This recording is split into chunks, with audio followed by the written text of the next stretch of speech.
The other thing to think about is also specifically like, as I mentioned, the strength of the cohesion of that story.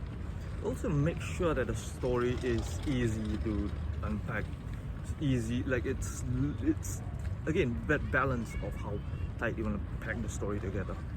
If it's too tight and it's cohesive, but it is too tightly packed that you can't really you can't really make it easy to digest. It still falls into the side where people just don't understand your story.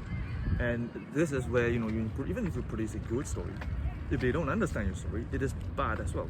So the thing is, you want to balance how hard you package all of the stories and how strongly you bind the stories together with explanations and all, and everything else, with ease of unpacking, ease of digestion, so that you allow the other party to know what you're talking about without actually being too complicated, too complex for the other person to understand.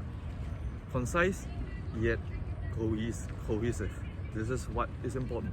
Not being overly dramatic, overly verbose, overly grandiose with the plan, but at the same time not being too bland. Simplicity is elegance, as many people say. Make your story elegant, but at the same time easy and simple to digest. This is the way you balance the whole story, the whole storytelling situation.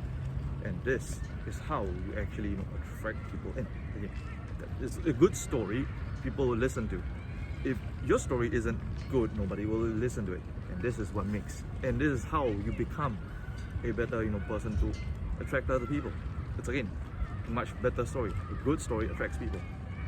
Bad story just doesn't attract anyone, and it sounds very boring. That's what it's very, very important for you to understand. You want to attract people that you want to attract.